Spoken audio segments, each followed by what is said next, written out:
हमारे सनातन धर्म में 16 संस्कार हैं और 16 संस्कार में जनेऊ संस्कार सर्वोपरि होता है। जनेऊ संस्कार पता क्या करता है? जिसके जीवन में जनेऊ संस्कार हुआ हो, ध्यान देना,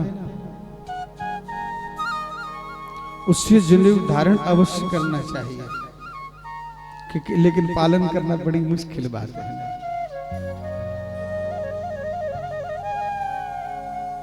इस जनेऊ वाली कथा को हम हनुमान जी की तरफ मोड़ देते हैं। जब हनुमान जी सीता जी का पता लगाने के लिए गए थे ना,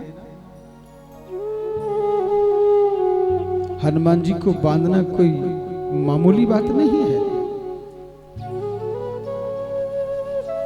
जिसको ब्रह्मपाश बोलते हैं। ये जनेऊ वही तो है। एक और सुंदर बात बताऊंगा मैं आप लोगों के लिए। जैसे हनुमान जी के ऊपर जनेऊ चढ़ता है ना, ये जनेऊ बड़ा काम करता है। ये छोटे छोटे उपाय बड़े काम करते हैं। जैसे किसी बालक को नजर लग जाए, घर को नजर लग जाए, हनुमान जी को जो चढ़ाया हुआ जनेऊ है हर 8वें दिन बदलते हैं। उस जनेऊ को घर के दरवाजे पर लगा दो, उस घर को कभी नजर नहीं लगेगी। बालक को कोई दवाई काम नहीं करती।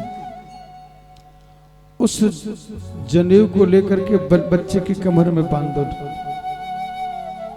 यकीन मानो उस बच्चे को कुछ होगा ही नहीं।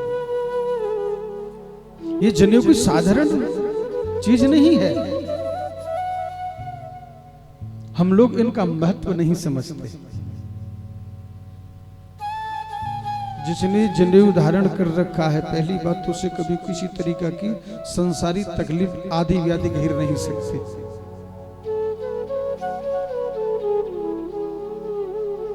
कभी कभार मन में आता है कि माताएं तो पहन सकती है कि नहीं पहन सकती।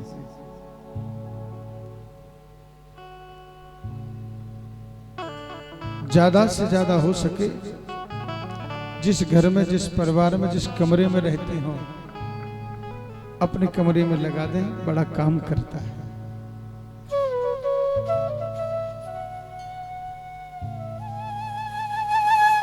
बच्चा जब रात में सोते सोते डर जाता है ना, या तो बांध दो, नहीं तो उसके सिरहाने पर रख दो। कुछ दिन के बाद डरना बंद हो जाएगा, हमेशा के लिए।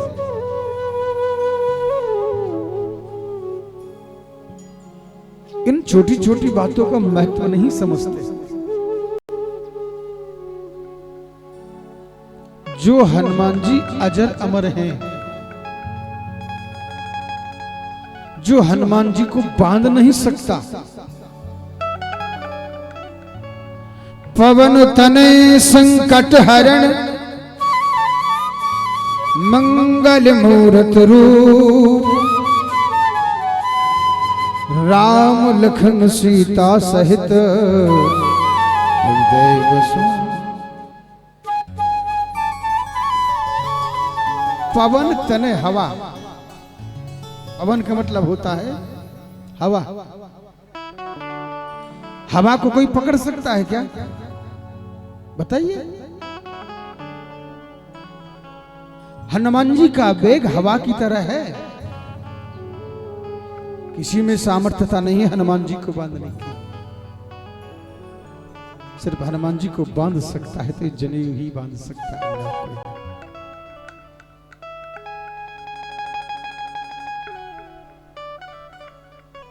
लंका में गए सीता जी का पता लगाने के लिए, मेघनाथ जी ने बांधा था ना।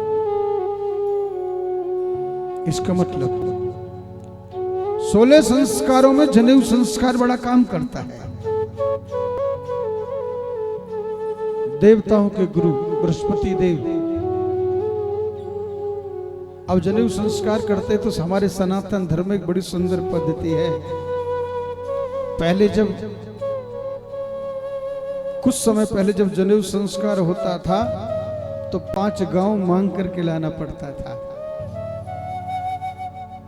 जब बालक संस्कृत विद्यालय में विद्या अध्ययन करने के लिए जाता है ना, तो मुंडन संस्कार के साथ साथ में जनेऊ संस्कार कराया जाता है। बोले कुछ मांग करके लाओ। ये हमारी सनातन पद्धति है। आज हमारे बामन भगवान कुछ गांव से मांग करके ला करके बृहस्पति देव को दिया। हे गुरुजी, लीजिए ये दक्षिणा, ये मांग करके लाया हूं भिक्षा कर। हमारे सनातन धर्म में बताया गया कि जो जनेऊ संस्कार कराता है तो मांग करके ला करके उन्हीं को देते कि वही गुरु बन जाता है, गुरु ही होता है।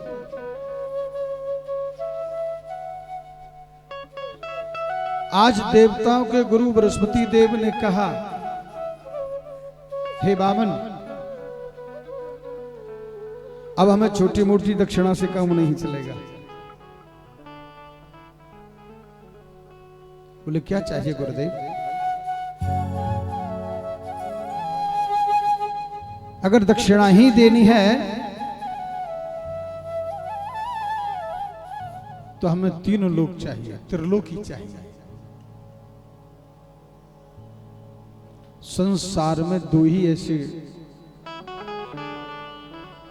जीव पैदा हुए जिन्होंने त्रिलोकी को मांगा और एक ने उसका घर ही मांग लिया। बोले 2 कौन से? लंका का राजा कौन है? रावण। भगवान शंकर के यहाँ गृह प्रवेश कराने के लिए गए, मैल ही मांग लिया। और आजकल का जीव कहता है कि महाराज हमारी तो श्रद्धा है, और ने कुछ ज्यादा मांग लिया तो कहते हैं कि महाराज ब्राह्मण तो मांगता है। ना जाने क्या क्या विचार आते हैं ब्राह्मण के बारे में। बड़ी सुंदर बात बताऊंगा मैं। इधर देने वाला भी ब्राह्मण और मांगने वाला भी ब्राह्मण। देवताओं के गुरु बृहस्पति देव है ना, वो मांगने वाले हैं। और देने वाला कौन है? बामन। बोले मुझे त्रिलोकी चाहिए। और आज का जीव ये नहीं सोचता ब्राह्मण ने हमारा कितना बड़ा काम किया है, आप सोच भी नहीं सकते। आपका दिया हुआ तो दिख रहा है, लेकिन ब्राह्मण आपको क्या दे गया उस आप समझ नहीं पाओगे। या तो ब्राह्मण से ये मत कहो कि क्या चाहिए, और कहो तो उसकी इच्छा पूरी करिए, दोष लगता है। कहने के बाद कहा कि महाराज मांगता है। मांग नहीं है, आपके लिए संसार की वो वस्तु दे करके चला गया जो आप देख नहीं सकते। उदाहरण के तौर पर बृहस्पति देव के लिए क्या दिया? त्रिलोकी। और ब्राह्मण अपने लिए कभी नहीं मांगता। पता है किस लिए मांगता है? आराम से सोचना। आपके धन को पवित्र करने के लिए मांगता है। अर्थ और अनर्थ इसको समझना जीव के जीवन में बड़ा ही मुश्किल काम है। महाराज जी को बोले फोन बंद करें, आज कथा सुनेंगे, आज बिल्कुल बंद कर दो। आज का दिन और 3 दिन और तंग करूंगा, उसके बाद आप आजाद हैं।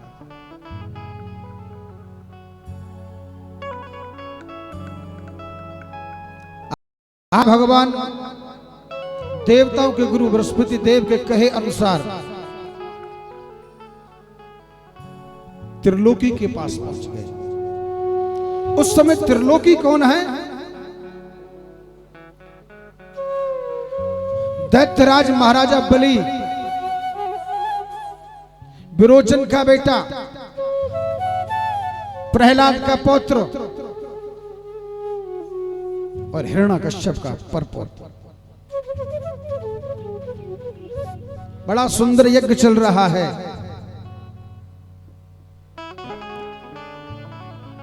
आज वामन भगवान को देखा। राजा बलि वामन भगवान के स्वरूप को देख करके मोहित हो गए।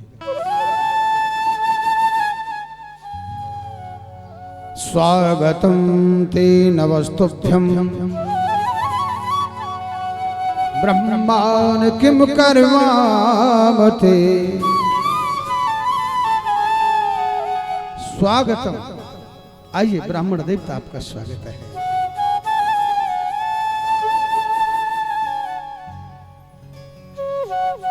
जीवन में आज राजा बलि को ऐसा लगने लगा कि मैंने कभी ऐसे ब्राह्मण को देखा ही नहीं।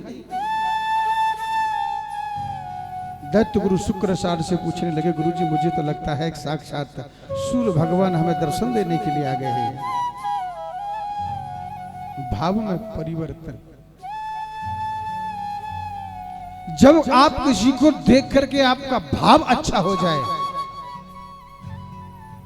समझ लेना कि इस जीव में कोई ना कोई शक्ति है, ये शक्तिमान है, कोई ना कोई शक्ति लेकर के घूम रहा है। जैसे एक चम्मच को आप ऐसी जगह पर डाल दो मिट्टी में, जहां जहां लोहा होगा अपने आप आकर्षित कर ले। ठीक उसी प्रकार से जिसके अंदर शक्ति है और आपके सामने आ गया, आपकी वाइब्रेशन बदल देगा, आपके विचार में परिवर्तन आ जाएगा।